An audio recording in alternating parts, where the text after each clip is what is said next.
Thank you for joining today's virtual public meeting on fare verification.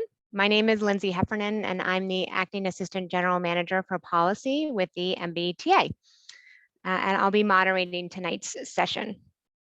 First, the MBTA team has prepared a presentation, and we're going to ask that you hold your comments until the end. Second, I'd like to remind everybody that this meeting is being audio and visually recorded and will be made publicly available following the meeting. Before we get started, I'd like to go over a few meeting controls for folks that may not be as familiar with Zoom. First, we have live Spanish language interpretation at tonight's meeting. And I want to explain how to select your preferred language now in English, but written instructions are provided on the screen in Spanish. In your meeting or webinar controls at the bottom of your screen, please click Interpretation, then click the language you would like to hear. Even participants listening in English should select English so that they can hear any comments being spoken in other languages.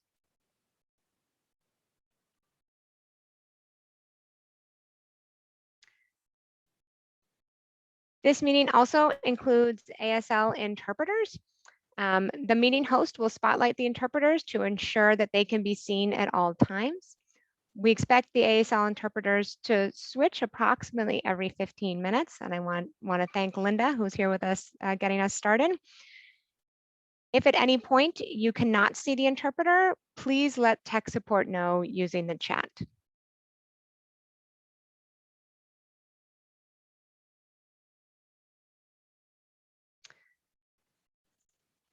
We also have closed captionings for this meeting. If you do not see the captions, please press the closed caption button at the bottom of your screen in order to get those started.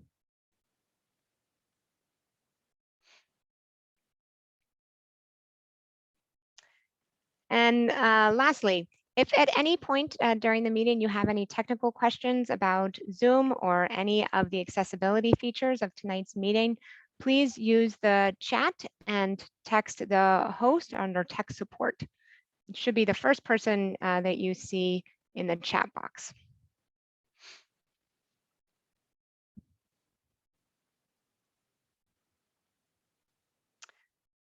So I'd like to, on tonight's call, I'm joined by some of my colleagues from the MBTA. So I'd like to ask them at this point to turn on their video and introduce themselves in the order that they're on this slide. Good evening. My name is Andy Stuntz. I'm the Senior Manager of Fare Policy Analysis for the MBTA. Thanks, Andy. Hi, folks. I'm Neil Vasavda. I'm the Technical Lead for Policy Implementation for the MBTA. Currently riding the green line, I believe. Hello, everyone. Anthony Thomas, Manager of Policy Development and Outreach. Thank you.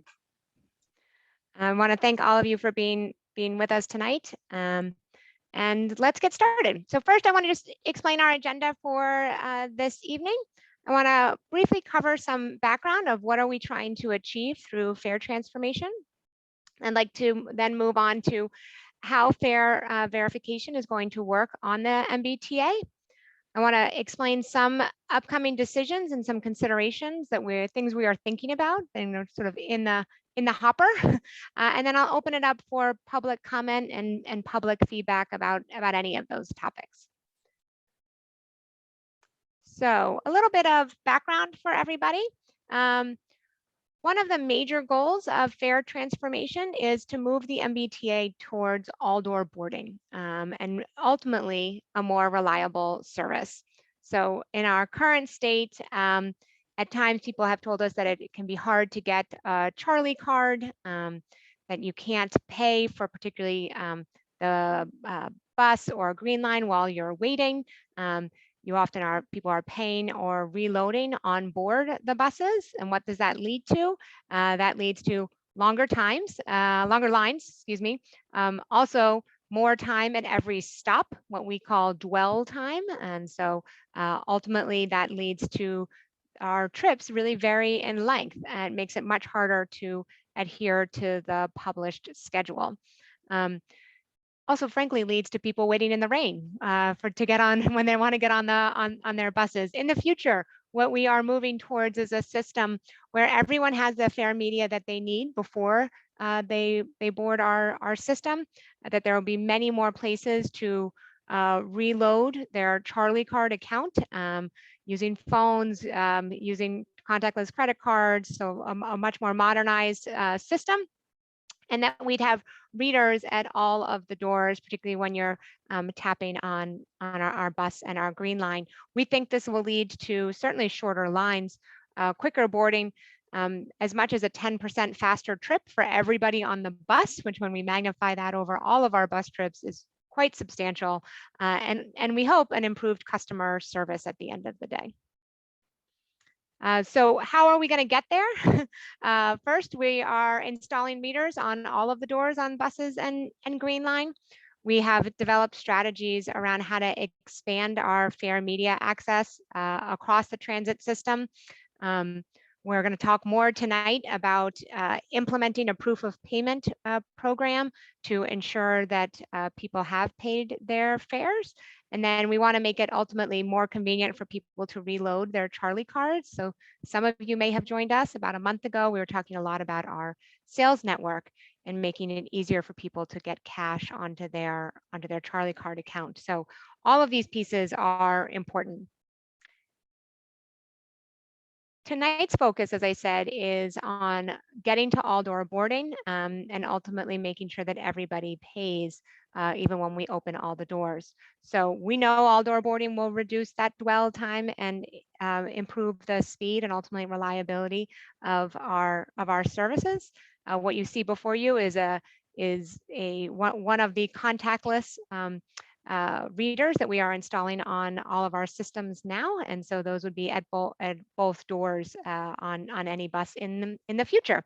So what we're also then doing in this process is removing the operator from being part of the fare collection system. That the operator's job is to operate that vehicle safely on busy and congested Boston roads, and that it is ultimately migrating the responsibility for fare verification to a civilian team, and we'll get more into that this evening.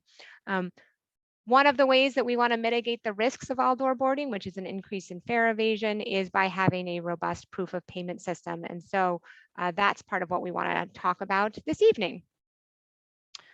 When we think about verification, why are we moving here? I think one of the biggest returns for fare verification is deterrence. We are not hoping that we will have a one-to-one recovery in that the number of tickets issued and the fare evasion loss, that those are in any way equal. But what we are trying to do is ensure that all riders tap on as they get on the system. And we believe that seeing other people, and we have some evidence from our other peer transit agencies that have already moved this way, seeing other individuals inspected and being periodically inspected yourself on the system is going to increase the willingness to voluntarily pay their fare. And like all transit agencies, the MBTA does currently lose revenue due to fare evasion. We know in 2016, our partners, the Central Transportation Planning Service, estimated evasion rates on the green line through rear door boarding at roughly 5 to 10%. That we have a 1% fare evasion on rapid transit and about 1% on bus boarding through the front door. So that's about $5 to $6 million a year on those modes. We also, while it's a little longer timeline for us, commuter rail, when we think about that, we know that in 2019, we were estimating lost revenue of between $10 and $20 million on commuter rail. Moving towards all door boarding on bus and green line without having fare verification could certainly lead to a much larger increase in those current fare evasion quotes that I just gave you. We know that in our partners in San Francisco, even with fare verification, that's with folks checking fares, that they estimated a system-wide evasion rate of 7.9%, and that's just as recently as 2014. We also have some of our partners internationally. When you have a complete breakdown in the norms around fare payment, fare evasion rates in Santiago de Chile have been reported as high as 28%. We are currently in the process of trying to determine what that revenue differential would look like, but something we're trying to avoid and mitigate through a fare verification system.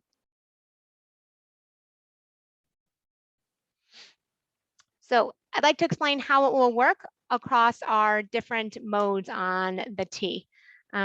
Essentially, people are going to tap everywhere.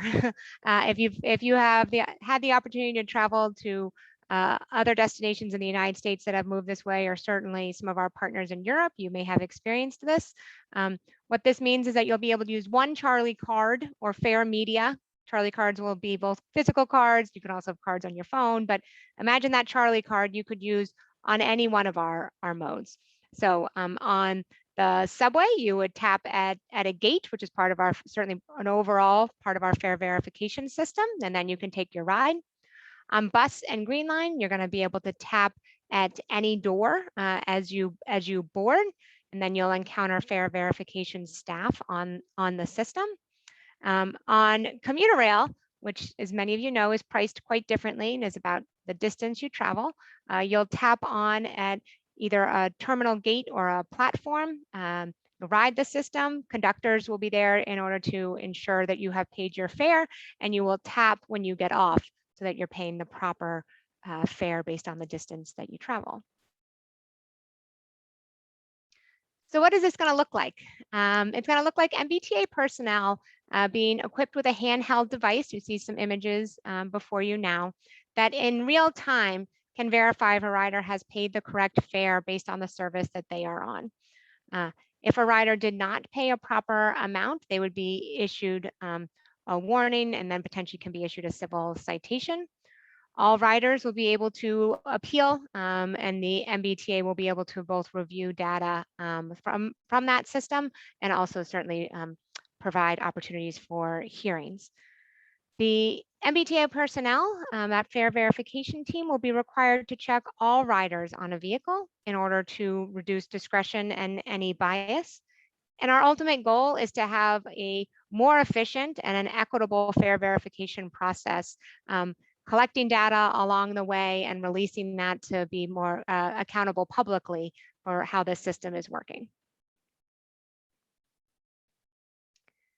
So I want to talk about our civilian staff. The MBTA proposed changes to the fare verification statute, which allowed us to ensure that fare verification could be conducted by civilian staff. The statute previously had a very narrow window, a very narrow list of who could conduct fare verification. We are estimating that approximately 80 members of our staff will be required for this role, though we're still trying to determine that exact number. Transit police will still be able to issue citations if they see someone evade a fare, but when we think about it on a per mile basis in our entire service area, the responsibility of enforcement is going to shift largely to a new civilian workforce. Our MBTA fare staff will be working in pairs for their safety, and when fare transformation rolls out to commuter rail and regional rail, all the conductors and ferry operators will also be able to verify fares.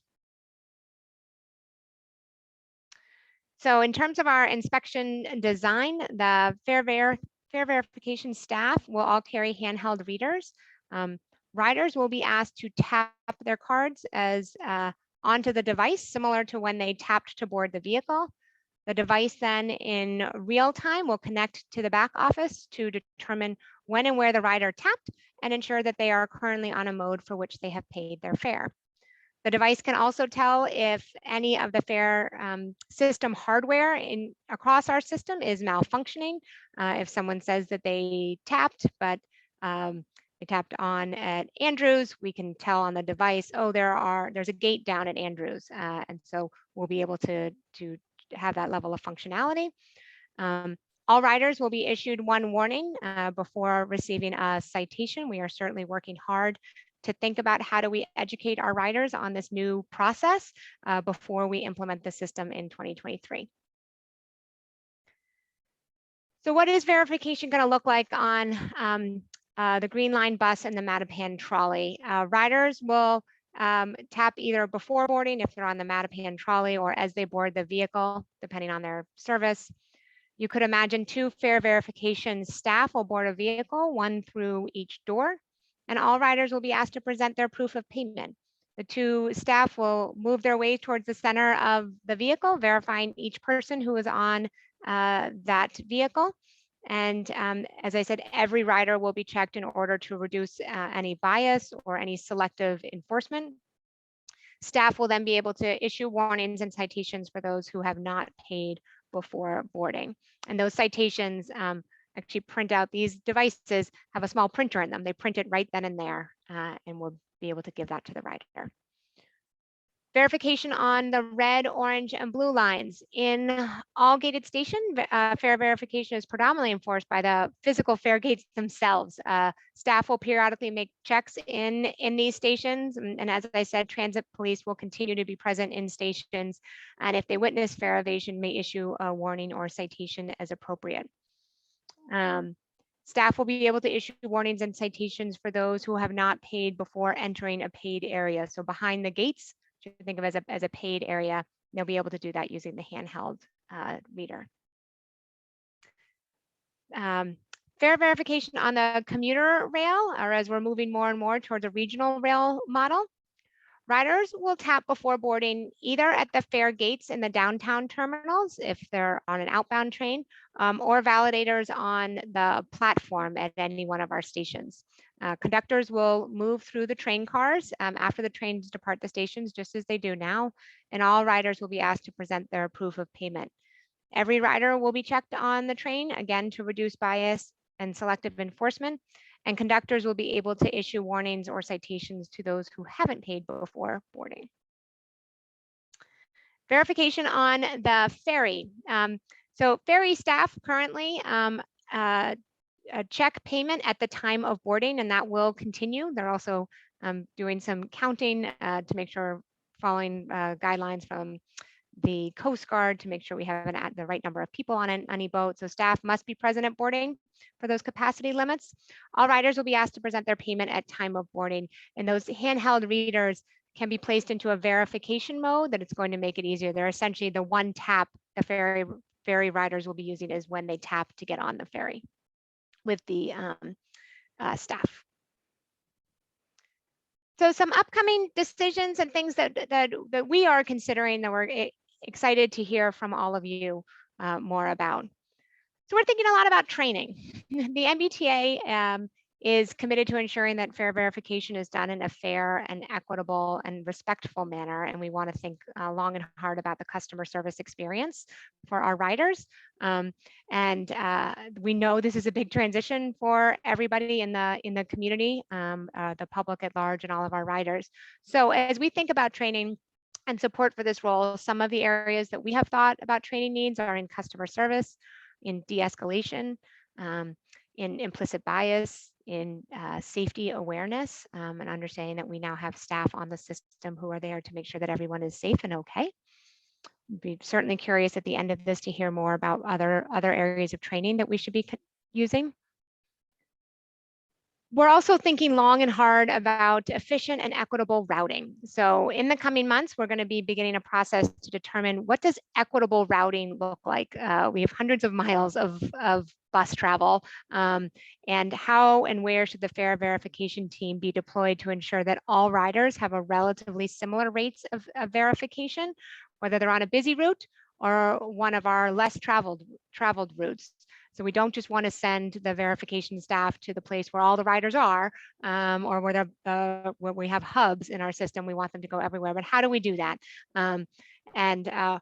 Riders, we don't want them to have a different likelihood of being inspected based upon which route they are on. Ensuring equity in how we deploy our fare verification staff is deeply important to us, while we also determine an efficient scheduling model.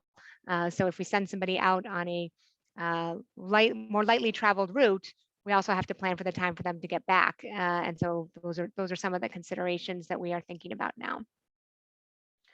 We also have planned for the addition of a quality control analyst to constantly monitor the action of our fare verification team, to make any adjustments to their schedule, to provide additional training, and assure a high quality user experience. Staff will be monitoring any rider complaints or issues and be working to resolve those as soon as possible. So that quality control analyst is in our budgeted headcount right now. In terms of transparency, the MBTA is committed to transparency in the reporting on warnings and citations. As I mentioned earlier, the recent transportation bond bill included language that was proposed by the MBTA to require us to submit an annual report to the legislature on the issuing of warnings and citations. And in the future, the MBTA will be able to report out, once we have this more high-tech system in the aggregate, who received citations, when and where were they received, whether they received a warning, whether they were appealed. So will all be things that we'll be able to produce relatively quickly with the new system. We are also standing up a process for appeals. And so in addition to allowing riders to submit appeals if they believe they were wrongfully cited, the MBTA will offer alternative ways to resolve your citation, particularly for those who maybe cannot afford their fine. We are learning from some of our peer agencies about other initiatives to assist riders who may be of lower income, helping them enroll in reduced fare programs, potentially having community service in lieu of payment, and other unique ways that our other transit partners have thought through these issues.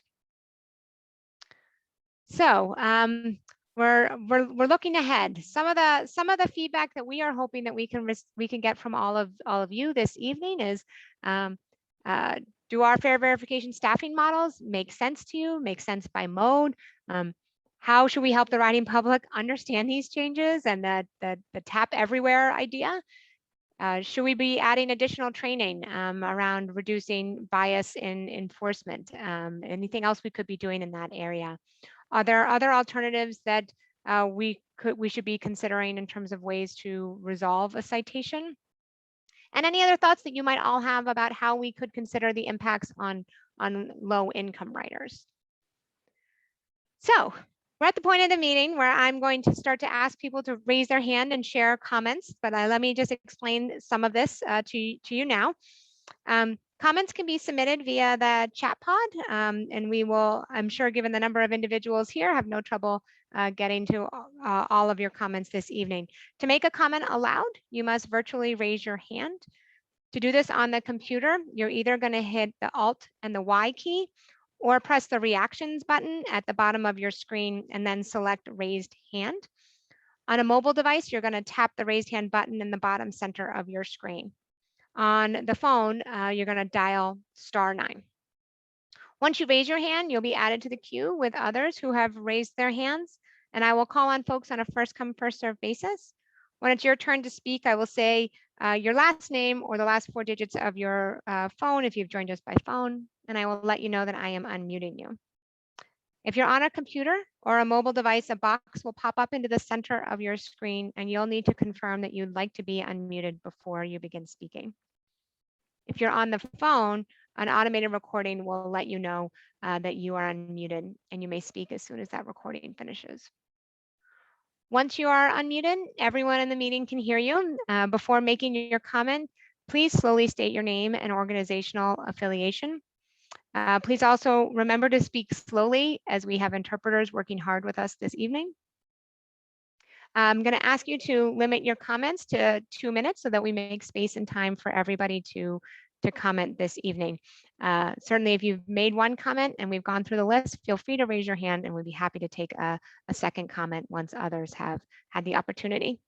Once you're done speaking, you will be muted again. So at this point in time, I'm going to encourage people to raise their hand if they'd like to speak. And now you need to just give me a moment to get to the right place. I see, so it looks like we have a question that went to the chat. And the question,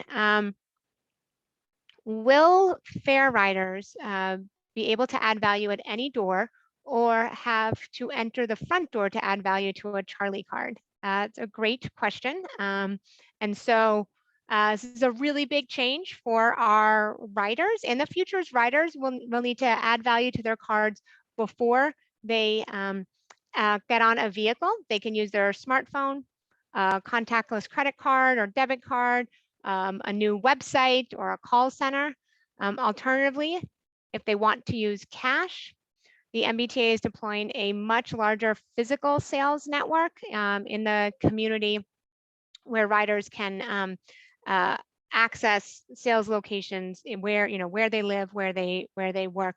You can learn a lot more about the sales network online, and I believe tech support may be dropping a link into the chat. Thank you.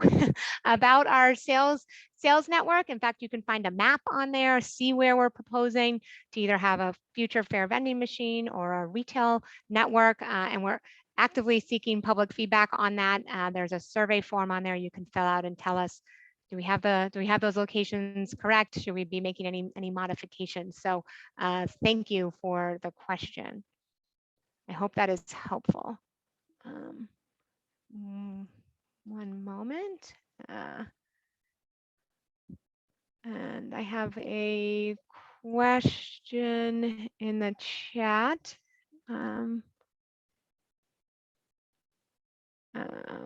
Pardon me, folks. So the question is, I ride a bus to Ashmont where many riders pay with dollar bills or change. If they don't speak English or don't have computer access, will they have access to, one, information about how to pay fares, or two, access to fare cards?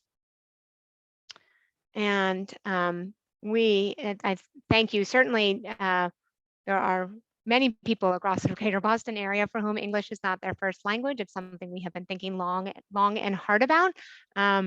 We are currently working on how to transition our riders to this new system. So open to feedback from all of you about communities we should be reaching out to, or ways that we can help our riders. We are also implementing new fare vending machines, and those fare vending machines will have the ability for someone to interact with that machine in a multitude of different languages.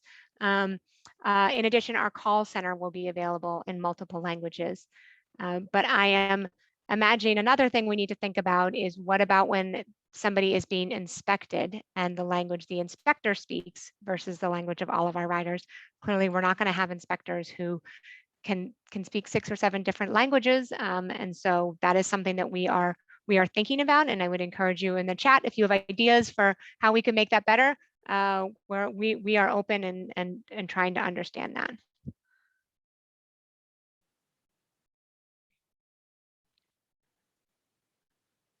And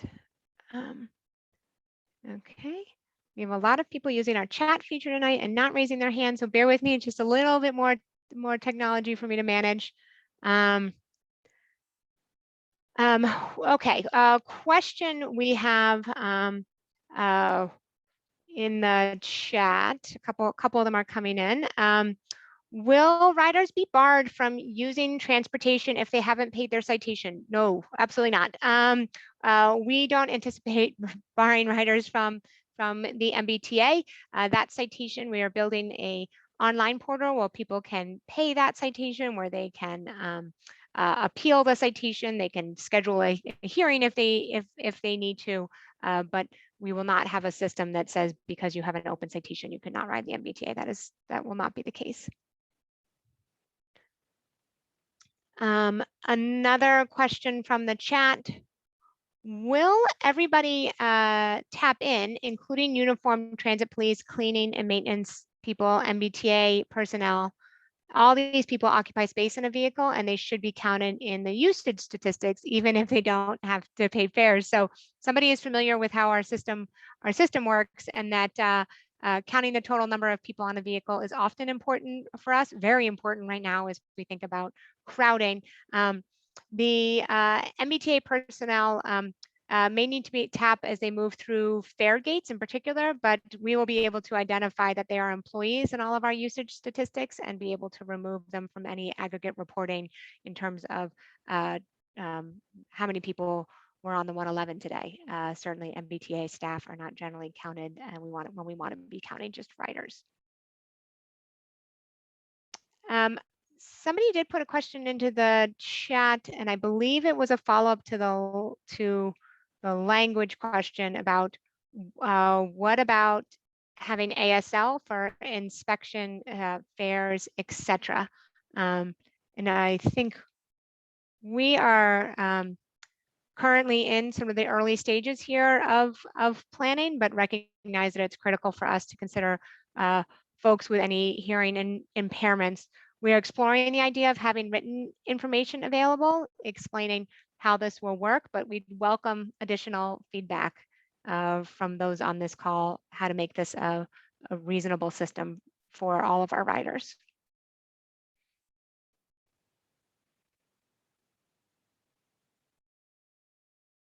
I'm just confirming with my colleagues that I'm not missing any raised hands. I don't think I am.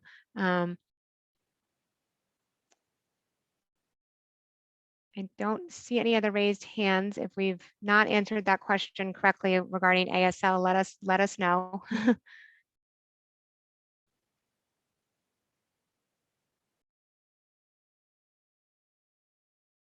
Oh, I'm sorry. There was a question earlier about commuter rail fares, and I did not see it.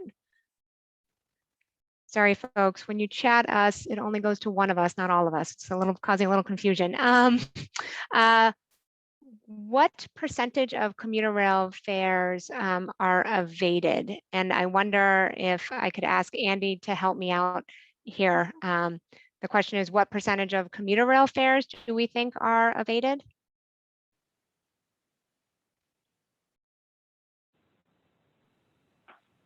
So that's right. We didn't have a percentage for the commuter rail estimate on that slide earlier. I don't have that percentage handy, so why don't I see if I can take a look at some of our historical commuter rail revenue to give a sense of that in a minute.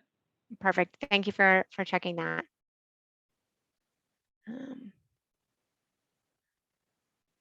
And oh, I'm sorry. I now see a raised hand, and I'm gonna unmute last name Wunsch. Hello, how's my audio? Great, we can hear you. Go ahead. Excellent.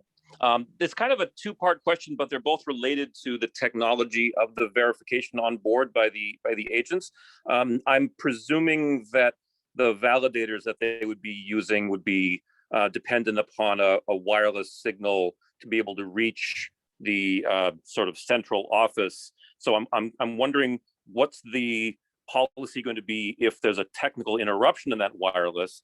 But then the second related part is, what would be the instructions to the fare verification agent on board if a rider claims or legitimately has a technology failure with their device, so that they were able to tap on, for example, but then say their phone battery went completely out and the phone is now inoperable.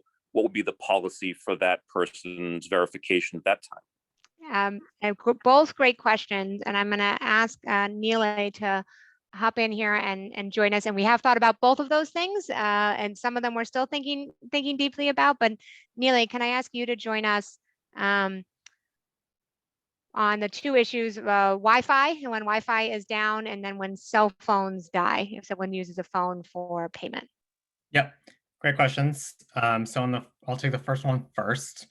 You're right that the device does rely on a cellular connection with the back office, which actually holds all of the information about where a rider has been. We've built in some safeguards in the device to collect as much information as we possibly can have. We err on the side of leniency in favor of the rider when we don't have that information. But we do have ways of getting enough information to be able to make a decent judgment, but we're still working through some of the final roadblocks that we're encountering there. And I believe the second part of the question was about if someone's phone died and they weren't able to tap, or if they weren't able to reload. If someone's phone died, that's a little bit of a different situation than if they weren't able to reload. We've been working with mobile wallet providers, so Android and Apple. And from our understanding, the devices are able to still transmit that information even if a user's phone is dead. So we are not that concerned about that situation. But in the case where, say, a place to reload or tap was down when the person tried to do that, the device actually has information about the rest of the system, letting the person doing the fare verification know that, hey, this device is down and this person actually couldn't reload. And we would override a violation in that situation in favor of the rider.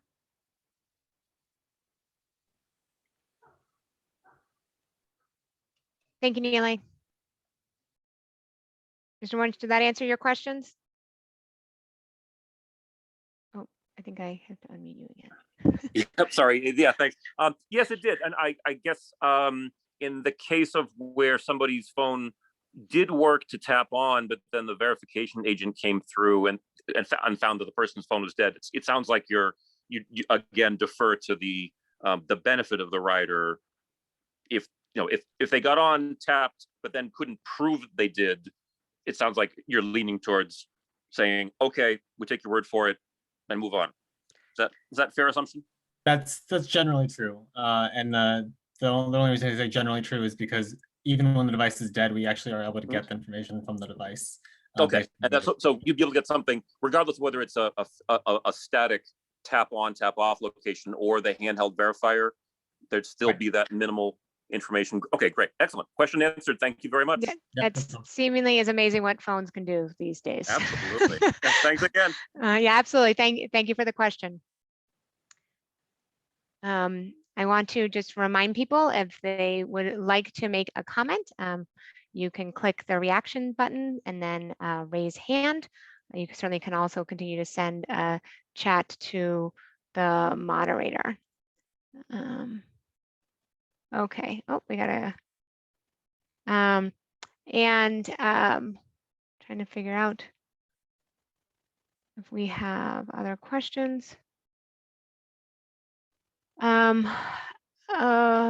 Okay, I think Andy maybe has an answer on the commuter rail fares. Andy, do you want to come back on and share that? Sure, thanks for the chance to check on that. So the $10 to $20 million in lost revenue on commuter rail that was estimated in 2019 is about 4 to 8% of total commuter rail fares. And just one note about that, that does include both intentional fare evasion, someone trying to not pay a fare, as well as other fares that might not be collected on commuter rail, even though someone was willing to pay their fare.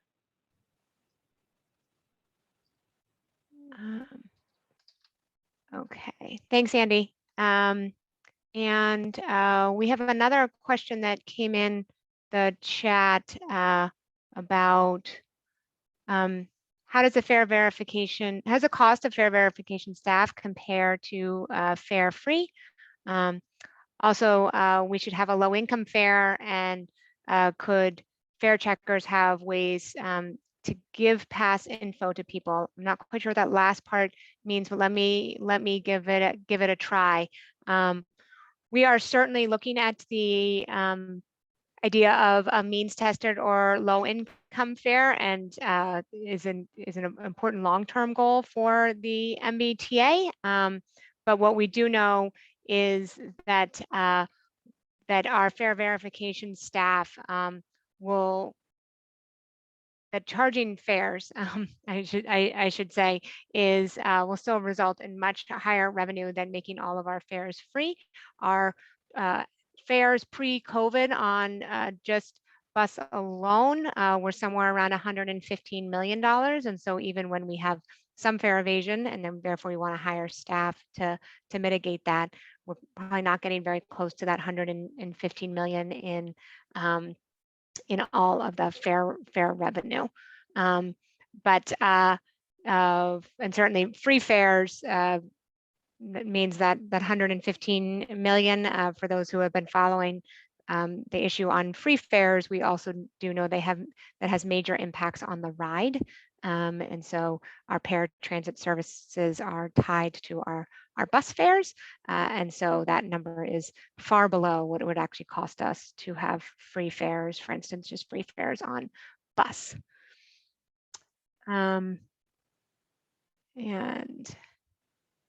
it looks like last name Wunsch, do you have your hand raised again, or did I not put it down? I'm unmuting you. I raised it Okay, again. great. For another Sorry. question, Go ahead, please. You might not be surprised. It's another technology-related question. It's about the future state of riders being able to see their past use, akin to how currently I can take a Charlie card and walk up to a fare vending machine and see the previous usage of, I forget the exact number of transactions. Will the future state of a fare verification allow me to either by a website or by one of the reef locations also see a similar past transaction history? Yeah, and I'm gonna ask Neely if you don't mind to unmute and help explain your ability to see your past usage in the new system. Yep. So in the future state, you will be able to see your trip history via a mobile app, our website, to a limited degree on a vending machine, and via our call center. There's a couple caveats there, though. If you are not registered, so you have not told us who you are, we want to protect that mobility data as much as possible. So you would only get a bare bones version of what information that we have. So it'd be like the mode you were on and the time and the date. If you're registered and you've protected and locked down your own data, then you can look at your own station stop history, etc., and the fare that you paid. So there's a little bit of nuance there, but yes, you will be able to view that yourself. That sounds great. And just a quick tag onto that. Since there's obviously such a technology role in all of this, along with consumer technologies involved, is there going to be any opportunity for volunteers to beta test the system, or is that not set yet? We are planning on running pilots. The first pilot is planned not too far from now, and we will be having a public sign-up opportunity. So if you are interested in that, I believe we have your information since you signed up for this, and we'll be sure to reach out to folks who signed up for this. That would be great. Would love to participate. Thanks. Yep. Excellent. Thank you very much. We have another question, it looks like, coming through the chat. And will the means tested fare take place before or after the payment verification? And so there are currently many riders who are in a reduced fare program, seniors and students, those who are blind, those who have tap cards, who are disabled, and those programs are enrollment programs. So you enroll based on fitting in one of those criteria of riders. That enables those individuals, when they tap their fare, it essentially is deducting a lesser amount than the fare that all the rest of our riders pay. So that would happen the same way it does now. And when fare verification would happen, or somebody would get on the bus, let's say, and Lindsay Heffernan is holding a senior card, when tapping, that system would know that I'm in a reduced fare program. I hope that is helpful and responsive to the question. They are both sort of operating simultaneously. Now, I think one of the things that we've seen in the chat and also in the media is a desire that the MBTA have an even more robust means tested fare program for all riders. That is a pretty significant, requires a lot of revenue for us to mitigate, but is something that we are certainly continue to look into and be very interested and curious about how to bring something like that to the greater Boston area.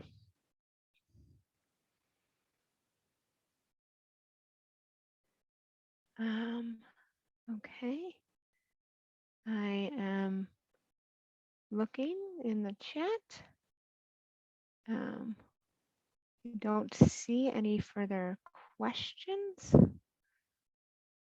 And I'm going to remind people they can raise their hand under the reaction, and then click raise hand or put a question in the chat.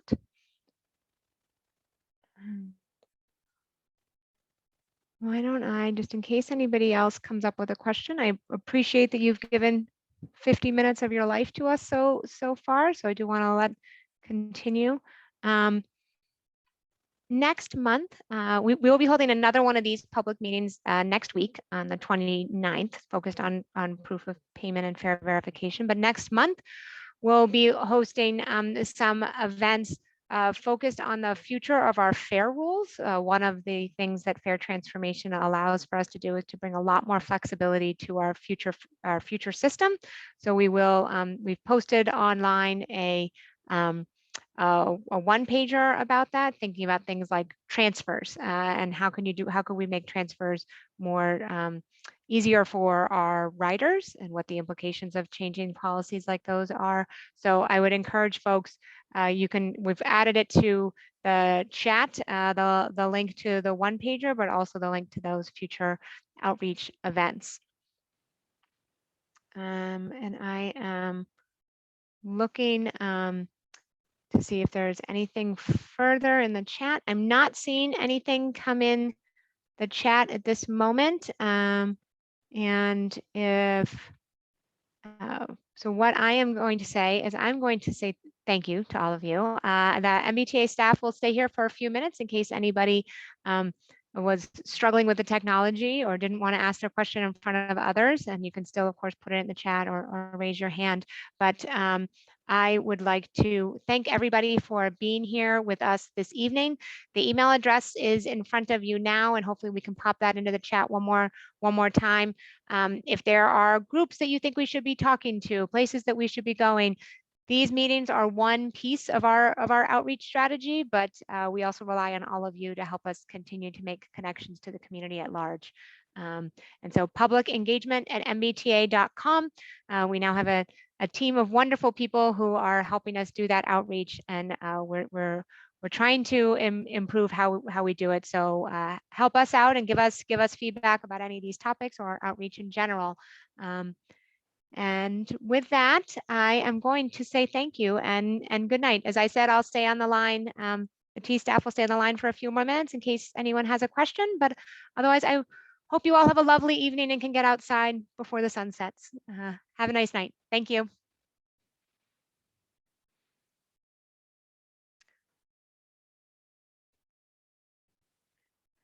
Ooh. All right, team, we got one more question, so stay tight. Hold on.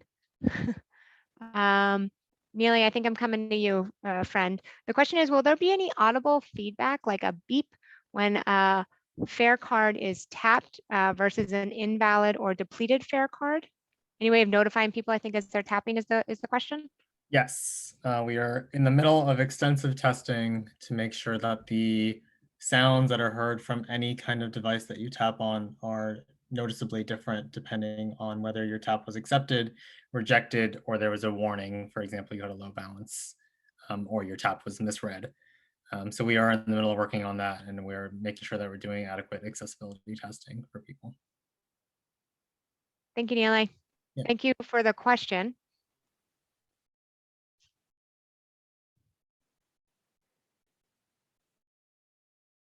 Oh, we got one more raised hand. Okay, here we go. And I'm unmuting the last name Boulanger. You should be able to unmute. Yep. Hi, thank you. Absolutely. Thanks for opening up the forum for questions in the end. It was my question that was about the means tested fare. So my question's sort of around the payment verification. If somebody has, for example, they're low income and they might qualify for a low income fare, maybe that's verified through a SNAP program, EBT card, something along those lines. Is the means tested fare going to be rolled out around the same time as this new payment verification? Because if, for example, if someone's low income and they don't have a means tested fare and then they evade the fare, then there'd be a need to enforce it. Yeah. We don't currently, so thank you, Jessica. It's a great question. We don't currently have a timeline for when the T, or even for sure that the T will be implementing a means tested fare program. There are active conversations, I think, going on across many parts of government to think about how does the T go about that. The early revenue estimates were somewhere around $60 million. And those come pre-COVID, and of course the world is different. But we do know that some of our partners have made, and we appreciate this as a design and from a policy perspective, have made one of the ways you can resolve a citation is if you qualify for a low income fare program is to enroll in that program. And so we can definitely see the reason from a rider's perspective to stitch these two things together. But as of right now, I don't have a timeline to offer to you about when that would be going into place. Jessica, I want to give you an opportunity to make sure I answered that question. So I'm going to offer you a chance. I'm going to unmute you again if I didn't answer it sufficiently. Thank you. Yeah, you did. Okay. All right. Thank you. And I see one more raised hand, and last name is Owen. You should be able to unmute.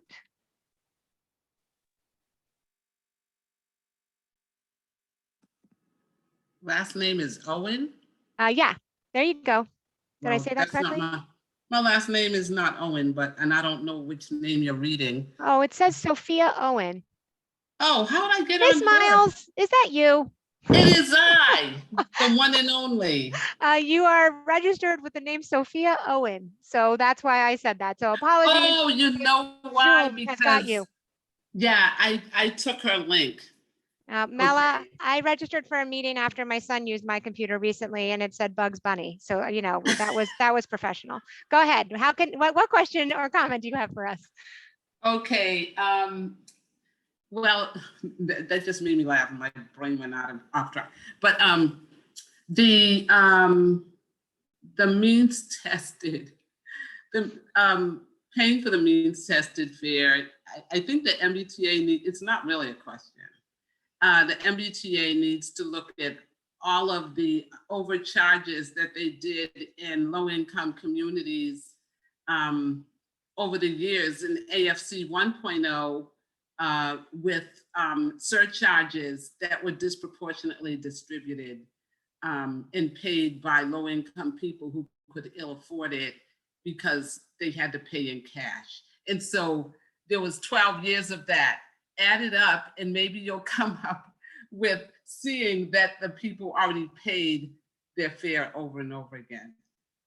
And I don't know, I just needed to add that in because I think it's very important that we see that there was a disproportionate burden on people having to pay higher fares in these communities.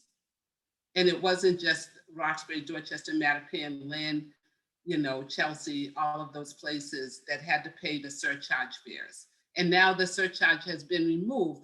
There was one question that I had to. That was my point. And my question is, have automatic passenger counters been installed so that people can tap in on all doors? Have those been rolled out on all of the MBTA vehicles? Because that would make outdoor boarding, and you'd be able to know how many people paid their fare versus, you know, how many tapped and how many people got on the bus. Yep, I understand. I think I understand where you're going here, Mela, and Neely or Anthony or Andy. There you go. Go ahead, sir. Automatic passenger counters versus as compared to the devices where people will be tapping. Hi, Mela. Yes, that's a great question. I believe that automatic passenger counters are installed on either all or enough of our buses that we're primarily relying on the automatic passenger count data for our ridership information. So while we, in terms of just the total ridership, say on a bus route, so those automatic passenger counters allow us to capture even folks who might be riding but didn't interact with the fare system. I know that we have just started installing passenger counters on commuter rail, but it's not nearly as expensive. Does that answer your question? Yeah, I was just trying to see, you know, how people could be able to better utilize and speed up the service because, you know, the statement is that the service would be sped up by people being able to just tap in without interacting with a cash fare box. So would you be able to get better records and better readings of you know, the success or the failure of the program? You would know if you had automatic passenger counters. So yeah, that's it. That's nerdy transit stuff. That's not like a public question. We're happy to nerd out with you, Mela, Okay, any thanks. any day. Yeah, the getting those automatic passenger counters across all of the vehicles, and particularly on commuter rail, is important. And I think we do have some good data from some of the pilots we've run when we have done all door boarding testing. That certainly we know opening all the doors does move things along more quickly. But that lack of interaction with the fare box is a big piece of it. Thank you, Mela.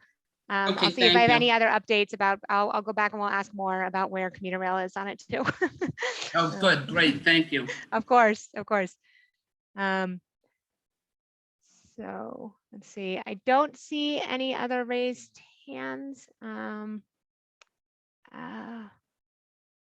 I'm sorry. I think there is another question that came through the chat. So I had to say goodnight to all of you to get questions. But the question is, how come fares are not collected on the Mattapan trolley? I'm not sure if that was an experience somebody had recently. Andy, can you help me out here? Yeah, I'm wondering whether the person who asked could clarify their question. Certainly, along with some other services, fare collection on the Mattapan trolley was suspended for some of the pandemic. I'm actually not positive how long that's continued, though certainly many of our riders on the Mattapan trolley transfer to and from the Red Line at Mattapan Station. So for those riders who are transferring, they would still be paying a fare when they're boarding the Red Line. And we'll wait to see if another answer comes in on that. If you stay on for just a second, Andy, because another question, see if we get more details. Yeah, it is very important. Another question that we have through the chat. It is very important to generate up-to-date and accurate passenger data. What independent verification measures will be implemented? So I think it's accurate to say, but Andy will correct me if I have this wrong, that in the future, while people will be tapping, those automatic passenger counters will still be there. So we'll be able to compare taps and counts of individuals on our system. I have an. That's correct, yeah. Okay, great, thank you. And I'm gonna, last name Miles, you should be able to unmute yourself now. Okay, this is Mela again, not Sophia Owen, my colleague and team member. The answer around the Mattapan trolley, historically, and I don't know if it's current, was that it was originally an extension of the Red Line on the MBTA spider map. And so if you boarded at Ashmont and got off at Mattapan, you didn't have to pay. And so people who boarded in between, historically, outside of the pandemic, would pay when they got on if they were traveling in between those two stations. But people were not supposed to have to pay when they got on. I don't know if the T changed that policy, but that's how it was like all of my life. So I just wanted to share that. And then the T tried to put it called it a green line because of AFC, the automatic fare collection. So it just got a little weird and muddled up there, but that's the best answer that I can remember from the Mattapan high-speed trolley line. Why people pay when they get on, when they ride it. Okay, that's all. No, thank you. Andy, do you have some thoughts about Mattapan trolley? And we might need to do a little more research on that one, but go ahead, Andy. Right, I think we might need to defer and get back to whoever had a question about exactly how fare collection is working right now on the Mattapan trolley.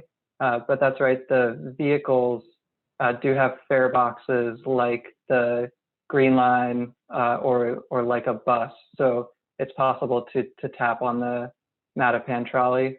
However, like Mela was explaining, thanks Mela, there's a free transfer between the Mattapan Trolley and the Red Line at Ashmont. So I guess that's not a surprise to Mela that some folks have been instructed in the past not to tap when they board Mattapan. It's a free transfer between the Red Line and Mattapan Trolley. And in the future, we will have the Mattapan Trolley will operate a little bit differently than the Green Line. We had said earlier, those you will tap on a platform validator, not on the vehicles themselves in the future. Also taking into account the transfer policy that Andy just mentioned. So, all right. I'm not seeing any further questions in the chat. This has been very helpful for us to think about some of these things. I want to thank everybody for being with us tonight, and really appreciate your spending your Tuesday evening with us. But have a lovely evening. If there are individuals that you can encourage to come to one of our future events, or people we should be talking to, again, use that email, publicengagement@mbta.com. Much more to come on these topics as we continue to evolve and have more conversations. So thank you all for joining us, and I want to wish you all a good night.